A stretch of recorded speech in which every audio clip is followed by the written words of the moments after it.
Before Miguel Santos felt the ground open up beneath his feet when he saw the man in a suit standing at his doorstep. It was an ordinary September Tuesday, one of those days when the mid-afternoon sun turned São Gonçalo into a furnace, and he had just returned from a long delivery run to the city centre that barely covered the gas. His shirt sticking to his back with sweat, his head throbbing with exhaustion, Miguel thought for a moment he was hallucinating when the man extended his hand and introduced himself as a real estate agent. "Good afternoon. I'm here to conduct the final inspection before the sale closes. Ms. Celia said you were already aware, but I'm here to confirm the details." The following words became an incomprehensible blur. Miguel heard something about 30-day deadline, documentation in order, eager buyers, but his brain refused to process the meaning. Sale? What sale? That house was his, or rather, his mother's. Donna Odette had passed away 6 months ago, and since then, Miguel had continued living there, sleeping in the same tiny back room, tending the garden where she grew herbs, keeping everything exactly as she had left it, because that house was all he had. It was all that was left of her. "There must be a mistake," Miguel managed to say, his voice hoarse. "I live here. Nobody told me about any sale." Or, the agent exchanged an uncomfortable glance with the woman accompanying him, a young woman in high heels holding a clipboard against her chest like a shield. "Mr. Miguel, you need to talk to your sisters. All the documentation is in order, all 3 parties signed." "I didn't sign anything." "No, sir. But according to their lawyer, it wasn't necessary. 2 of the 3 heirs agreed to the sale, which constitutes a majority. You are entitled to your share of the value, of course, but the sale is practically closed. The new owners want to move in by the end of the month." Miguel felt something shatter inside his chest, as if someone had stepped on a mirror. His hands trembled as he picked up his cell phone and dialed Celia's number. She answered on the 3rd ring with that sweet, controlled voice she always used when she wanted to sound reasonable. "Miguel!" "Hi, darling. How are you? There's an agent at the door saying you sold the house. Without telling me, without asking me anything." There was a brief pause, followed by a theatrical sigh. "Oh, Miguel, we were going to call you today, I swear. It's just that you're so difficult for these kinds of conversations. The house is falling apart, darling. You know it yourself. It makes no sense to keep an old property like this, spending money on repairs. Rosanna and I talked to a lawyer, and he explained that we could make the decision by majority. It's better for everyone. We'll split the money. You can rent a better apartment, closer to work." "I don't want to rent anything." Miguel's voice came out louder than he intended. "This is my home, Celia. I took care of Mum here. I stayed with her until the end while you—" "While we what, Miguel?" Celia's tone suddenly cooled. "While we were working, while we were building our lives. Someone had to do that. And look, no one forced you to stay. It was your choice." Miguel gripped the phone so tightly his knuckles turned white. Choice. As if he had chosen to watch his mother waste away alone, abandoned, forgotten by the daughters she had raised. As if he had chosen to give up girlfriends, better jobs, a life of his own. "You can't do this," he said, his voice trembling. "I'm going to find a lawyer. I'm going to—" Iara. As if he had chosen to give up girlfriends, better jobs, a life of his own. "You can't do this," he said, his voice trembling. "I'm going to get a lawyer. I'm going to—" "Go ahead, Miguel. But ours has already explained everything. The law is on our side. And honestly, you should be grateful. You'll receive your share without having done anything to earn it. It's always been like that with you, hasn't it? Waiting for us to sort everything out." The call was disconnected. Miguel stood in the middle of the living room, phone still in hand, feeling a humiliation so profound it physically hurt. The neighbors from next door were at their window, silent witnesses to the scene. Donna Conceição, who had known the family for 30 years, shook her head with an expression that blended pity and anger. She knew.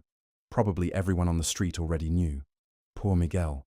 He cared for his mother until the end, and look how his sisters repaid him. That night, locked in his room, Miguel cried for the first time since the funeral. These weren't tears of sadness. They were of such absolute rage that his whole body trembled. Celia and Rosanna, his sisters.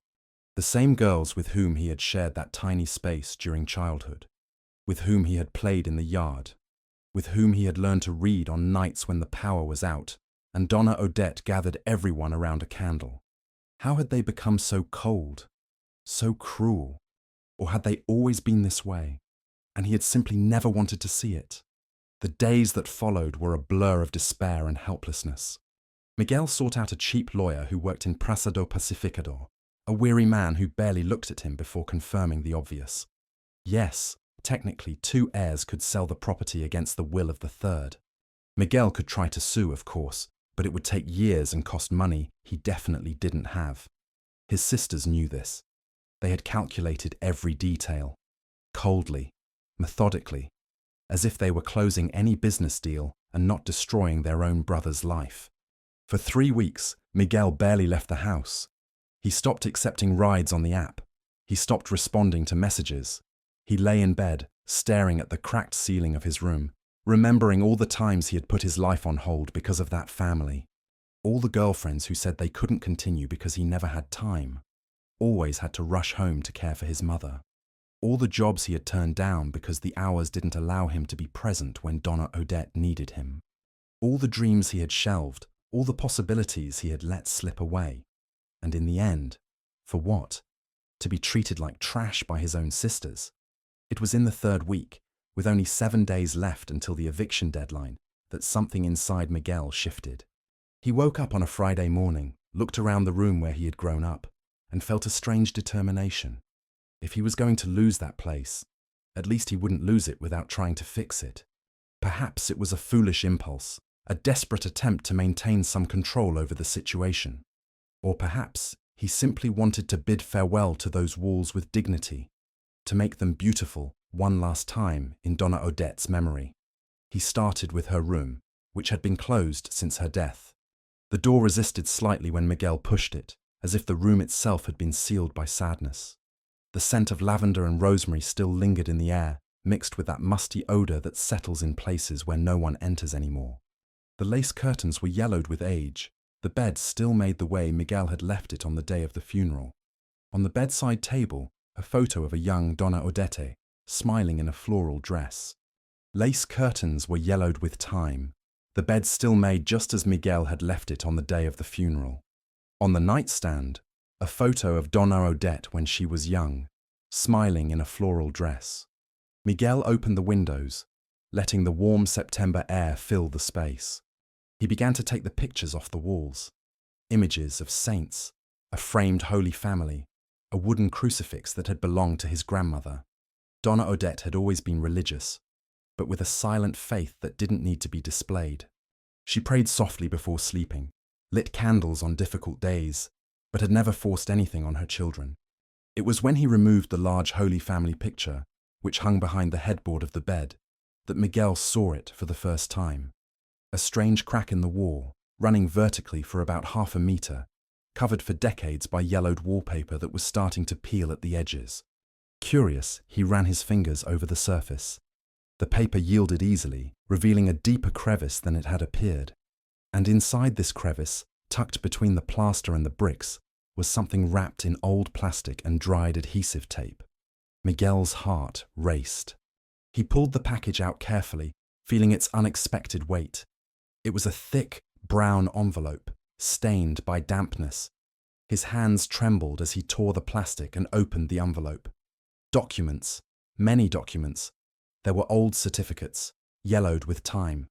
Black and white photographs of people Miguel didn't recognize. Handwritten letters in careful script, folded and refolded so many times that the creases looked like scars on the paper. And in the midst of it all, fastened with a rusty paperclip, was a document that took the air out of Miguel's lungs.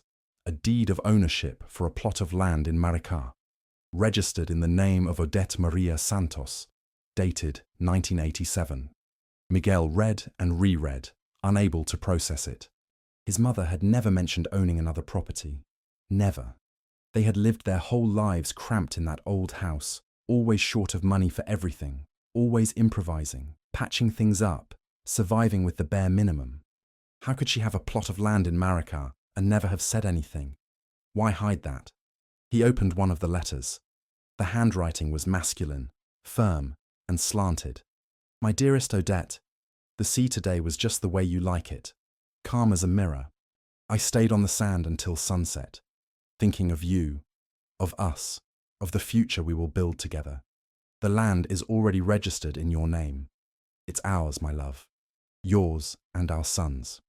When all this passes, you will have a place just for you, where no one can touch. I promise. Always yours, Alvaro. Miguel felt a chill run down his spine. Alvaro. This name had never been mentioned at home. His father, the father of all of them, supposedly, was Getulio, a violent man who drank too much and who had abandoned the family when Miguel was too young to remember. But then, who was Alvaro? He picked up the photographs. In them, a Donna Odette whom Miguel barely recognized. Young, radiant, her hair long and loose, an open smile he had never seen on the face of the tired woman he had known. And beside her, always beside her, a tall man with broad shoulders, wavy hair, a confident smile. In some photos they were at the beach, in others in a backyard that wasn't their homes. And in one of them, the last of the pile, Donna Odette appeared pregnant, very pregnant. The man's hand rested protectively on her belly. Miguel turned the photo over. On the back, written in pencil in his mother's handwriting, Alvaro and I, 6 months. Odette appeared pregnant, very pregnant. The man's hand rested protectively on her belly. Miguel turned the photo over. On the back, written in pencil in his mother's handwriting, Alvaro and I, 6 months. The room began to spin. Miguel sat on the bed, trying to breathe, trying to understand. He continued rummaging through the envelope, his hands sweaty, his heart pounding. And then he found it. A birth certificate. His own. Full name, Miguel Alvaro Santos. Date of birth, April 3rd, 1983. But the father's line wasn't blank, as he had always believed. It was filled with a name he had never seen before. Father, Alvaro Mendes da Silva. Not Getulio. Alvaro.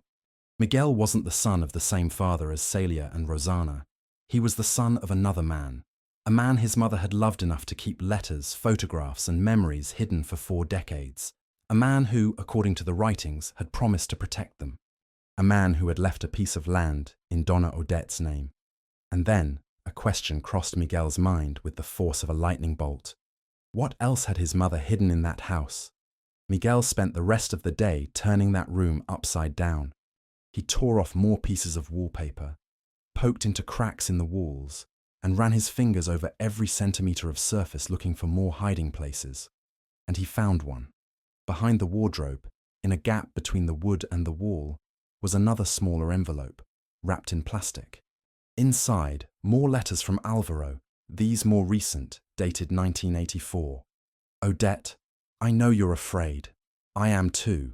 But the boy needs a father, and I want to be that father. Getulio won't find us where we're going. Trust me.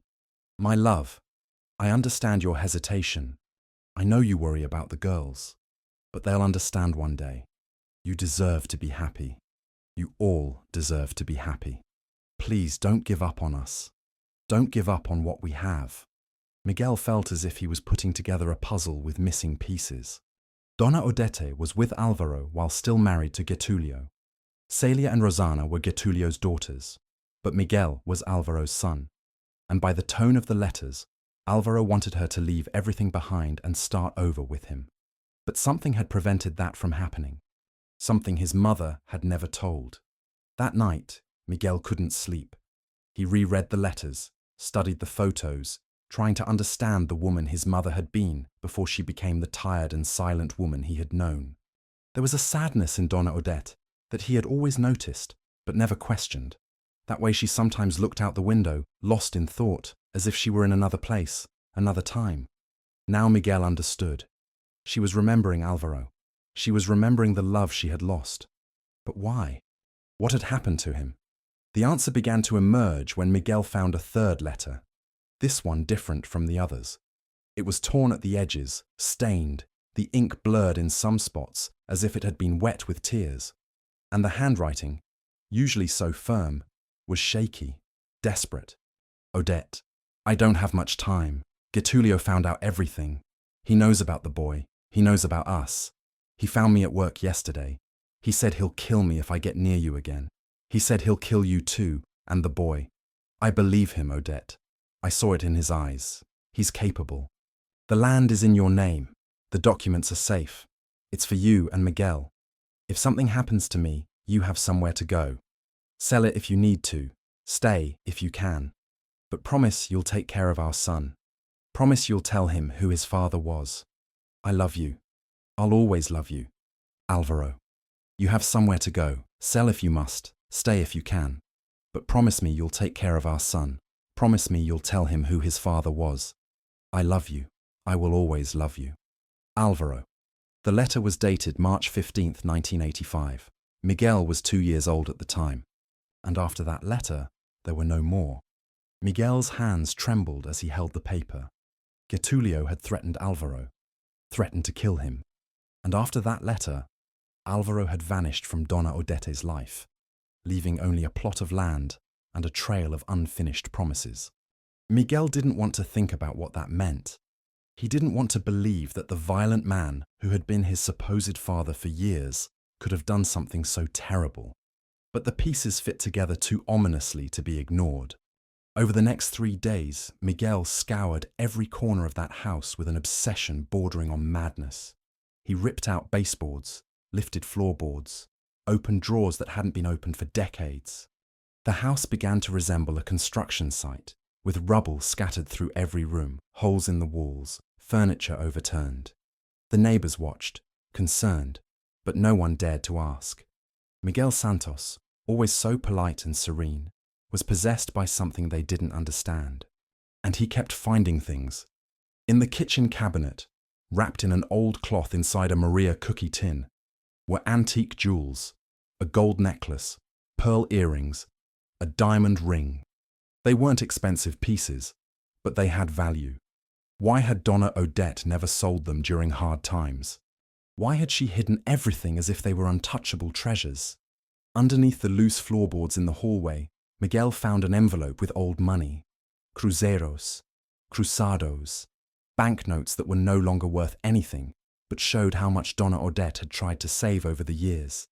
Money she had kept instead of spending, as if she were saving for an escape that never happened.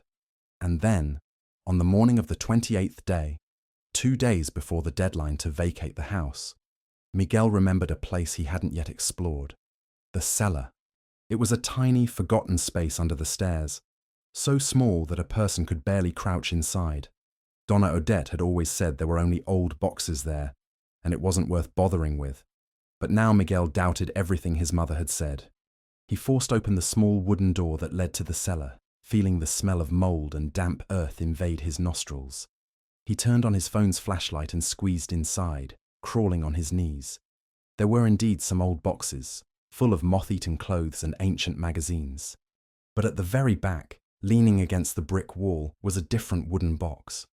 It was smaller, heavier, and had a rusty lock. Miguel dragged it out with difficulty. He tried to open it, but the lock wouldn't yield. He searched for a key among the envelopes he had already found, but found nothing.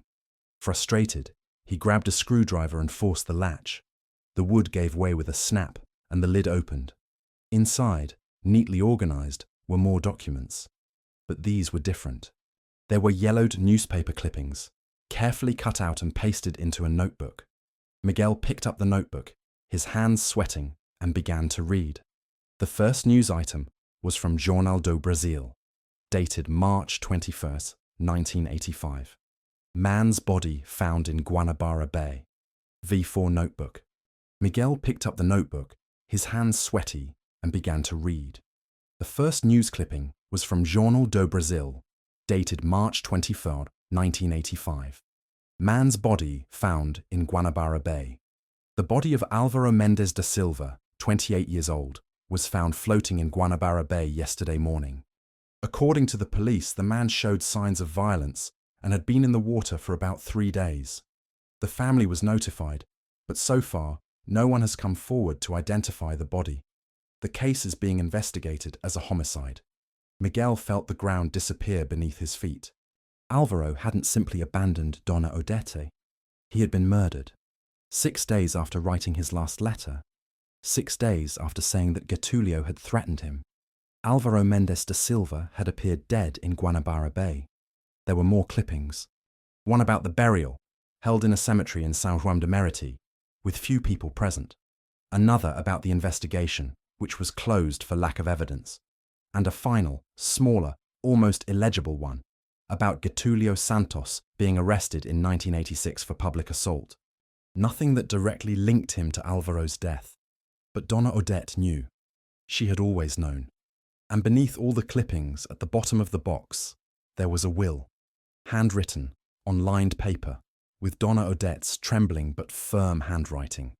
Dated September 2023, just 2 years before her death. I, Odete Maria Santos, in full possession of my mental faculties, hereby record my last will and testament. The house located at Rua das Hortensias, 247, São Gonçalo, RJ, shall belong to Miguel Álvaro Santos, and to him alone. May my other daughters forgive me, but Miguel was the one who stayed. Miguel was the one who cared. Miguel was the one who loved without expecting anything in return. And more than that, Miguel is the son of the only man I truly loved, and who died trying to protect us. This house is my way of asking forgiveness for so many years of silence, for so much love kept hidden, for so much truth left unsaid. There were 2 witness signatures, Donna Conceição, the neighbour, and Seu Armando, the owner of the corner market. And the date, September 12th, 2023. Miguel held the paper with both hands, feeling tears stream down his face. His mother knew. She had always known that Celia and Rosanna didn't truly care. She had always known that he was different, that he had stayed out of love, while the others only showed up out of obligation. She had tried to protect him. She had tried to ensure he would keep that house, that piece of ground where so many stories were buried. But why hadn't she registered the will? Why hadn't she left it with a lawyer? Miguel imagined his mother, already sick, already weak, writing it in secret, hiding it in the basement, as she had hidden everything in her life. Perhaps she was afraid to confront her daughters. Perhaps she thought she wouldn't live long enough to see the fight. Or perhaps, like so many mothers, she just hoped that love would prevail, and that in the end, when the time came, Celia and Rosanna would do the right thing. What an illusion. Miguel spent the rest of the day gathering all the documents. He organized everything chronologically. Alvaro's letters, the clippings about his death, the deed to the land in Marica, the will, his birth certificate where Alvaro's name was listed as his father. It was a complete, painful story of love and betrayal, of secrets and violence, of a woman who had spent 40 years bearing alone the weight of a truth that could have destroyed her family. And now Miguel had all of this in his hands. He had proof that Donna Odete wanted him to have the house. He had evidence of a property in Marica that Celia and Rosanna didn't even know existed. He had the truth about his origin, about who he really was. Donna Odete wanted him to keep the house. He had evidence of a property in Marica that Celia and Rosanna didn't even know existed. He had the truth about his origin, about who he really was. But what to do with all of it? The house sale was practically closed. The buyers had paid a deposit. The contract would be signed in 2 days.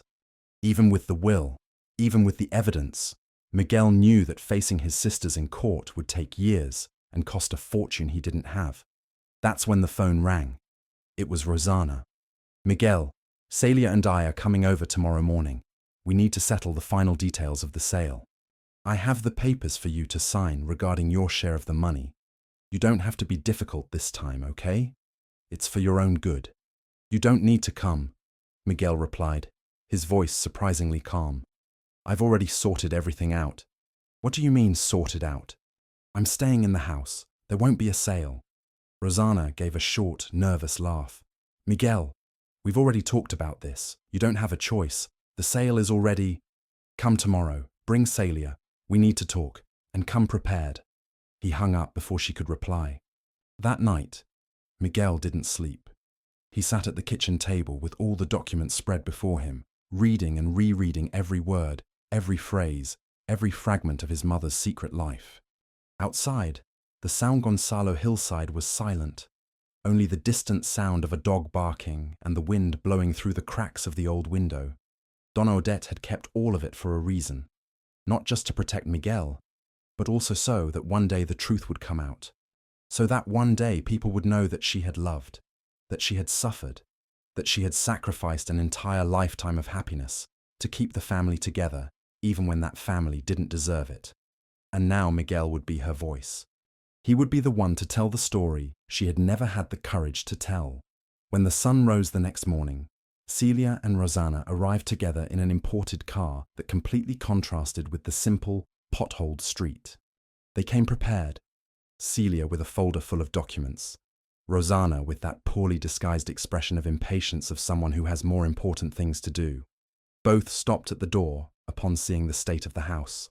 Walls torn out, furniture overturned, rubble everywhere.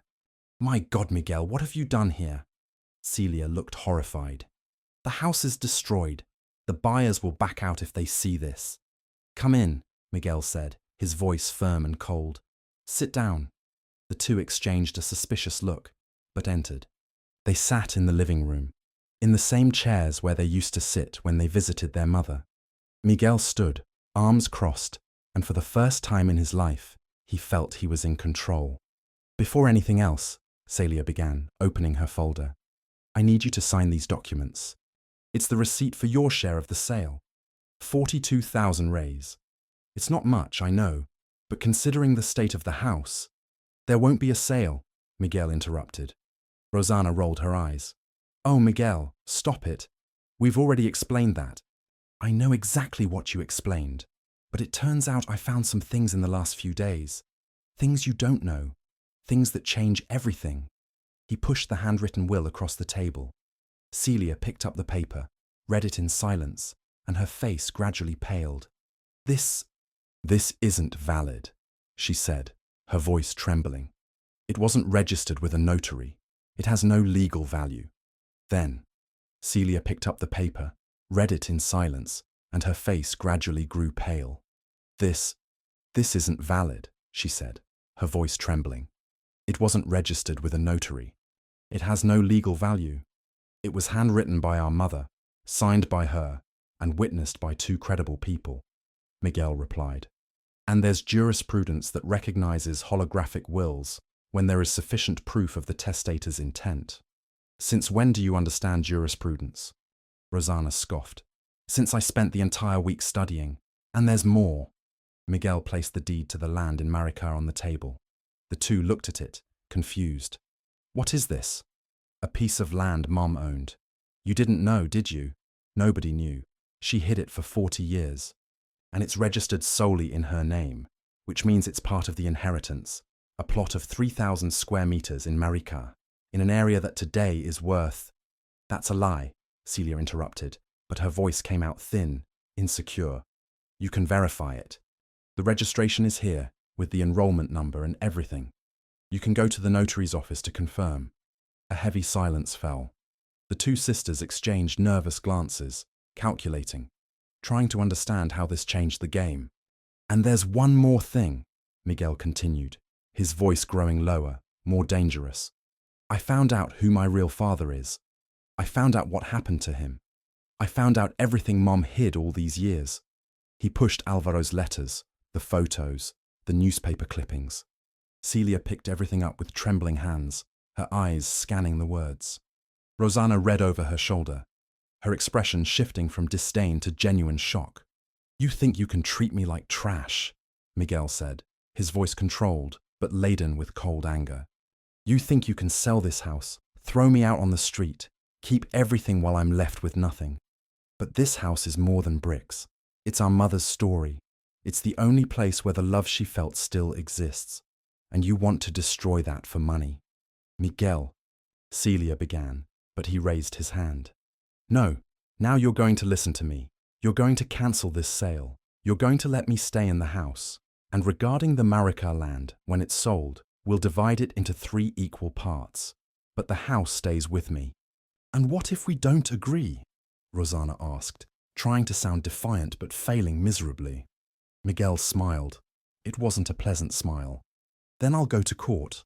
I'll present the will. I'll ask for the annulment of the sale due to a defect in consent, since I wasn't properly consulted. I'll spread our mother's story to the whole family. Alvaro's letters. What happened to him? I'll tell everyone how the two of you sold the house behind the back of the brother who took care of Mom until her last day. And even if I lose in court, you'll bear that mark.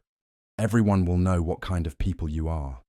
The silence that followed was so dense it was suffocating. Celia looked at the documents scattered on the table as if they were venomous snakes. Rosanna's lips were pressed into a thin line, her eyes gleaming with anger and, Miguel could have sworn, fear. It was Celia who spoke first, her voice low and defeated. All right. What? Rosanna turned to her. Celia, you can't be serious. He's right, Rosanna. The will could be validated. And if there's a lawsuit, it will complicate everything. The buyers will back out anyway if they know there's a legal dispute. And this land in Marica, if it really exists and is worth something, of course it's worth something, Miguel interrupted. I've already researched it. Plots in that region are being sold for at least 300,000 reais. Land in Marica. If it really exists and is worth anything, of course it's worth something, Miguel interrupted. I've already done my research. Land in that region is selling for at least 300,000 reais. Rosanna's eyes widened. 100,000 for each of them. It was more than the house would be worth divided by 3. So it's decided, Celia said, closing the folder. You keep the house. We'll cancel the sale. And when the land is sold, we'll divide the value. Rosanna opened her mouth to protest, but Celia shot her a sharp look that silenced her. The two stood up, grabbed their bags, and walked to the door without another word. But before leaving, Celia turned around. You think you've won, don't you? She said, her voice low and venomous. But that doesn't change who you are, Miguel. You're the bastard child from an affair Mum had. You were never really one of us. I know, Miguel replied, holding her gaze without flinching. And I thank God for that, every single day. Celia left, slamming the door. Miguel remained alone in the ruined living room, listening to the sound of their car driving away down the hill. His knees gave way, and he slumped into the chair, his hands trembling, his heart pounding in his chest. It had worked. He had succeeded. The house was his house. Finally, truly his. But when the adrenaline subsided, when silence once again filled that space, Miguel realized something. He had won the battle, but what kind of victory was this? He was alone in that house full of holes and painful memories, with 2 sisters who now hated him even more, and with a truth about his origin that changed everything he thought he knew about himself. He looked at Alvaro's photos scattered across the table. The man smiled, young and confident, unaware that he would die trying to protect the woman he loved, unaware that his son would grow up never knowing he had existed, unaware that his only legacy would be a plot of land in Marica and a collection of love letters hidden within the walls. And it was then that Miguel realized something that sent a chill down his spine.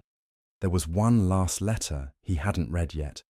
It was at the bottom of the main envelope, stuck to the others by moisture. He carefully opened it, and the date made him stop breathing. March 15th, 1985. The same day as Alvaro's last letter. But this letter wasn't from Alvaro. It was to Alvaro, and it was written by Donna Odette's hand. My love, forgive me. Forgive me for being weak. Getulio said that if I don't break up with you, he will kill you, and then he will kill our son. He said it looking into my eyes, and I know he is capable. I saw what he has already done. I know what he is capable of. So I beg you, please leave. Forget about us. I will tell him that you left, that you gave up on us. I will convince him. Please, Alvaro, please. Save your life. Because if you stay, he will kill you. And I cannot bear the idea of living in a world where you don't exist.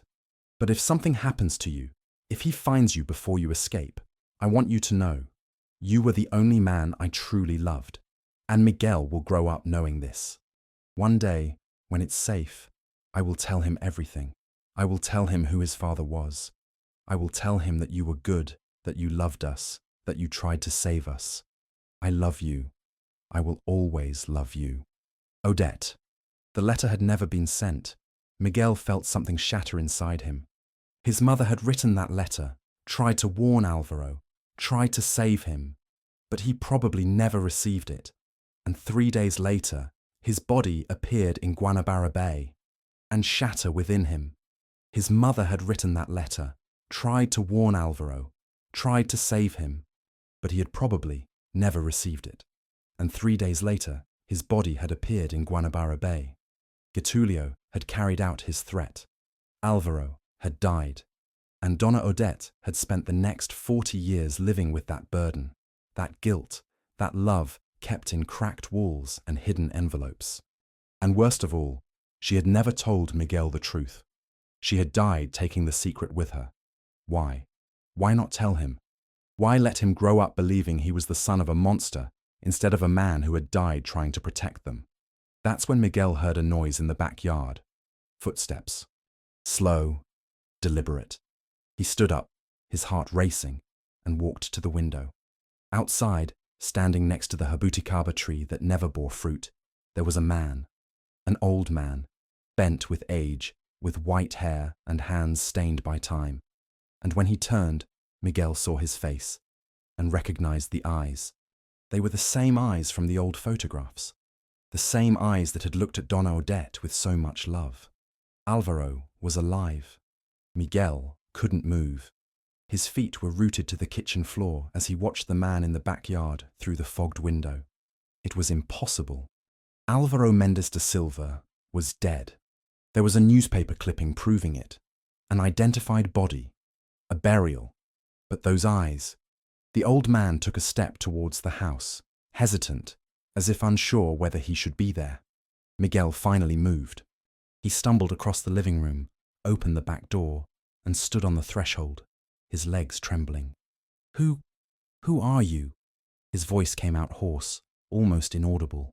The man stopped 3 meters away. There were tears in his eyes, running down the deep wrinkles that marked his face, ravaged by time and suffering. "Miguel," he said, and his voice was soft, tired, but laden with an emotion so intense it felt physical. "I am your father." The words hit Miguel like a punch to the stomach. He leaned against the doorframe, trying to breathe, trying to process. "No, it can't be. You're dead. The newspaper said that. The body they found wasn't mine." Alvaro interrupted, taking another step. "It was another man's. A man Getulio killed thinking it was me. An innocent man who died in my place." Miguel felt his legs give way. He sat on the doorsteps, his head in his hands. Alvaro approached slowly, with the care of someone approaching a wounded animal, and sat beside him, maintaining a respectful distance. "I need to tell you everything," Alvaro began, his voice trembling. "I owe you that. I owe it to your mother too, wherever she is now." And then he told his story. He recounted that on that March night in 1985, after writing the last letter to Odette, he had left work and been followed. Getulio was waiting with 2 men, drunk and armed, ready to do what he had promised. There was a chase through the dark streets of Niterói. Alvaro ran, desperate, but one of the men caught up with him near the pier. There was a fight, and that's when something happened that Alvaro still didn't fully understand. Another man appeared out of nowhere, a homeless man who tried to intervene, who shouted for help. In the confusion, Getulio and his henchmen attacked the wrong man in the dark. When they realized their mistake, it was already too late. The man was dead, lying on the ground, and Alvaro had managed to escape, hiding among the port containers. They attacked the wrong man in the dark. By the time they realized their mistake, it was too late. The man was dead, lying on the ground, and Alvaro had managed to escape, hiding among the port containers. "I heard them talking," Alvaro said, his voice breaking. "Getulio said it didn't matter, that they would throw the body in the bay and say it was me, that no one would check. And that's what they did. They put my documents in his pocket, my work ID, and the body was found days later, identified as mine. And you did nothing." Miguel asked, his voice laden with a burgeoning anger. You let it happen? You let an innocent man be buried under your name while my mother thought you were dead. I was going to come back, Alvaro exclaimed, turning to Miguel. I swear I was. But when I read in the newspaper that they had declared me dead, I understood it was my chance to protect you. Getulio would think he had won. He would stop looking. Your mother and you would be safe. I was going to wait a while, let things cool down, and then I would come back, with another name if necessary, with another life. But you didn't come back, Miguel interrupted, his voice cold. 40 years, and you never came back. While my mother spent her entire life keeping your letters, your photos, suffering in silence, believing you were dead. I tried, Alvaro yelled, and for the first time there was despair in his voice. 3 years later, in 1988, when I thought it was safe, I came back. I came to this street. I stayed on the other side, hidden, watching, and I saw your mother in the yard with you. You were 5 years old, playing with a little wooden truck. And I was going to cross the street, I was going to knock on the door, I was going to say I was alive. But then Getulio appeared. Miguel froze. He was still here, still living with her, still controlling everything. And I understood. If I came back, if he knew I was alive, he would kill your mother. He would kill you. He would kill everyone. So I left. Again. And this time, for good. You're a coward, Miguel said, the words laced with a venom he didn't even know he possessed. A coward who abandoned the woman he loved and the son he never knew because he was afraid. I know, Alvaro replied, and there was a devastating acceptance in that confession. I know what I am. I spent 40 years living in another state, under another name, working jobs that barely paid the rent, alone, without family, without friends. All I had were memories of her, of you, of the future I never had. So why are you here now? Miguel asked. Why come back after so long? Because your mother died, Alvaro said simply. I saw it in the online obituary 6 months ago. Odette Maria Santos, deceased in June, leaves behind 3 children. And I broke down. I realized I had spent my entire life waiting for a moment that would never come. Waiting for a day it would be safe to return. For a day I could look into her eyes again, ask for forgiveness, explain. But it was too late. And then I found out, through old acquaintances, that Getulio died 10 years ago. 10 years. And I didn't know. I could have come back. I could have had at least a few years with her. But I wasted everything out of fear. Miguel felt something break inside him. It wasn't anger.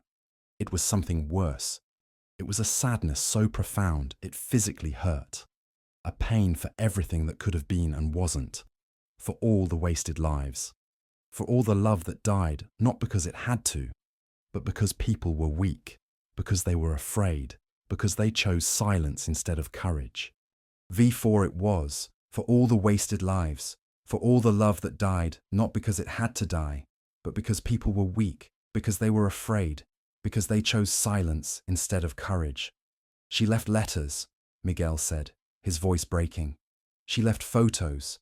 She left everything hidden in the walls of this house, as if she were creating a secret museum for a love she never forgot. And you were alive all this time. I know, Alvaro whispered, and there's no forgiveness for that. I know. The two sat in silence for a long moment, side by side on the steps, the weight of 4 decades of regret and pain between them. It was Miguel who finally spoke. Why did you come here today? Because I knew you were about to lose this house.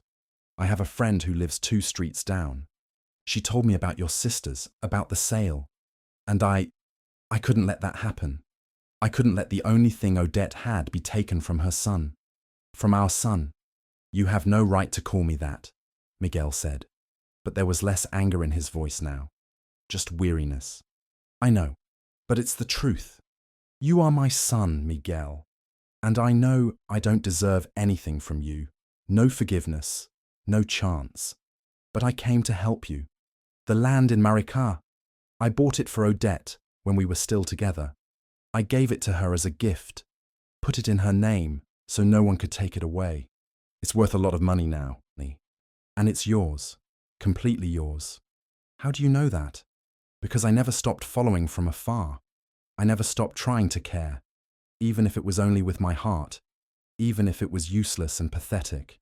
I learned about your life, about your sisters, about how you took care of your mother until the end while they abandoned you.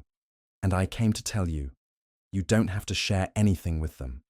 That land was for the two of you, for you and Odette. It has nothing to do with Getulio's daughters.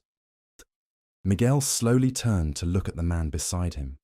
Alvaro Mendes da Silva, his biological father, a ghost returned from the dead 40 years later, old and broken, carrying the weight of a lifetime of wrong decisions. She never told me about you, Miguel said. She died without telling me. She was protecting you, from Getulio, from the questions, from the pain. Odette was always stronger than me, more courageous. She stayed, she faced it. I ran away. She loved you until the end.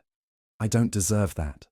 No, Miguel agreed, but that never stopped anyone from loving. Alvaro began to cry, a silent and devastating weeping from a man who had carried the guilt for too long. Miguel watched and, surprisingly, felt something beyond anger. He felt pity. He felt compassion. Because in the end, what were they all but imperfect people trying to survive impossible situations? His mother had hidden the truth for love. Alvaro had fled out of fear. Celia and Rosanna had acted out of greed. And he himself had remained silent for so long, accepting crumbs, out of a loyalty no one deserved. What do you want from me? Miguel finally asked. Alvaro wiped his face with the back of his hand, trying to regain some composure. Nothing. I don't want anything. I just wanted you to know the truth, to know that I existed, that I loved your mother, that you weren't a mistake or an accident. You were made of love, of the truest love that ever existed in my life. And now? Are you leaving again? If you want me to go, I'll go. But if you allow it, I'd like to stay around. Not as a father, I lost that right, but as someone who cares, as someone who can help. I don't have much, but I have some savings. I can help fix this house. I can be present, even if only from afar. Right, but as someone who truly cares, as someone who truly can help. I don't have much, but I do have some savings. I can help to repair this house. I can be present in your life, even if only from a distance. Miguel looked back at the house behind him, with its once sturdy walls now destroyed, its long-held secrets exposed, its deep scars laid open. It was a house that desperately needed to be rebuilt, just like him, and just like perhaps all of them needed to be. I don't know if I can forgive you, Miguel said honestly. I don't know if I'll ever be able to call you father. I don't expect that. But you can stay, for now, until I decide what to do with all of this. Alvaro closed his eyes, and new tears flowed. They weren't tears of sadness this time. They were of relief, of gratitude, of a second chance he knew he didn't deserve, but was being offered nonetheless.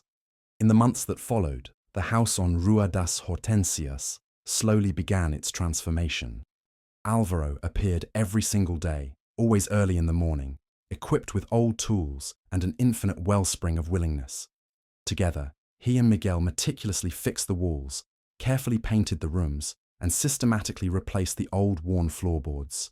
They didn't talk much during the work. They didn't need to. There was a silent understanding that grew between them, built not on years of shared experience, but on a mutual and profound need to heal, to mend, and to rebuild. The land in Maricá was eventually sold for 350,000 reais.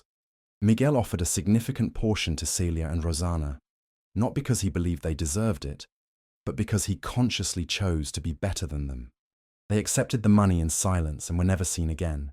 They never offered an apology. They never truly acknowledged the wrong they had done. But Miguel ultimately made peace with that reality. Some people, he understood, never truly change. Some wounds never fully heal, no matter the time. And that, he realized, was okay. With his share of the money, Miguel undertook a complete renovation of the house, He transformed it from a cracked and neglected shack into a comfortable and inviting home. And for the very first time in his life, he allowed himself to truly dream of things beyond mere survival. He enrolled in a technical course, eager to learn new skills. He started working professionally with electrical installations. He met a wonderful woman, a dedicated nurse named Mariana, who didn't care about his complicated past and who looked at him as if he was someone truly special, someone undeniably worth knowing. Alvaro never tried to be more than he was allowed to be. He never demanded anything, but he was present, at Sunday lunches, during difficult days, in the comfortable silence of two men who learned that family is not just blood, but also choice, forgiveness, and the courage to try again, even when everything seems lost. One afternoon, almost a year after that day when everything had changed, Miguel was in the backyard watering the plants when he noticed something unexpected. The jabuticaba tree had fruit, small, dark, perfectly ripe. The tree that Donna Odette had cared for decades without ever seeing a single jabuticaba was, finally, bearing fruit. Miguel picked one and tasted it. It was sweet, with a touch of acidity, perfectly balanced. He smiled. He called Alvaro, who was inside the house fixing a faucet. The two stood under the tree, looking at the fruit as if it were a miracle. It was waiting, Alvaro said softly, waiting for the right moment. Like the truth, Miguel replied, hidden for years, but always there, waiting to be discovered. That night, Miguel sat alone in his mother's former room, which was now clean, bright, and completely renovated. He opened the old notebook where he carefully kept Alvaro's letters. He reread some of them, no longer consumed by anger or shadowed by sadness, but instead with a more profound and mature understanding. His mother had loved. She had loved deeply and had sacrificed absolutely everything for that love. It wasn't a happy ending in the traditional sense he knew, but it was true love. And that, Miguel finally understood, was everything. A more mature understanding. His mother had loved deeply, and sacrificed everything for that love. It wasn't a happy ending in the traditional sense, but it was true love. And that, Miguel understood, was everything. He picked up a pen and for the first time wrote a letter of his own, not to send, just to record, so that perhaps many years from now, someone would find it and know that that story had a better ending than seemed possible. Mother, I understand now. I understand why you kept everything. Why you hid the truth within the walls instead of shouting it to the world. You were protecting us, in the way you knew how, and perhaps it wasn't perfect, but it was done with love. I found my father, or rather, he found me, and I am trying to forgive him. I am trying to understand. I am learning that people are complicated, and that love, true love, isn't about happy endings, but about choosing to stay even when it hurts. The house is beautiful now. You would be proud. The jabuticabas are bearing fruit. And I am well. Finally, truly well. Thank you for everything. For the sacrifices. For the secrets. For loving me in the only way you knew how. Your son, Miguel. He folded the letter carefully and placed it inside an envelope. He stored it in the same wooden box where he had found the will, now in a place of honor on the living room shelf. Someday, perhaps, someone would find it, and they would know that that house, with all its scars and secrets, was also a monument to love, to forgiveness, to resilience. And Miguel understood finally what it meant to be free. It wasn't about having everything one desired. It wasn't perfect justice or pain-free endings. It was about accepting the past, forgiving what could be forgiven, letting go of what couldn't be changed, and building something new upon the rubble of what was. The house on the slope of São Gonçalo would remain standing, and within it, buried no longer in cracked walls but in healed hearts, the stories of Odette, Alvaro and Miguel would live on, because some truths need to be discovered to be understood, and some families need to be broken to be rebuilt the right way.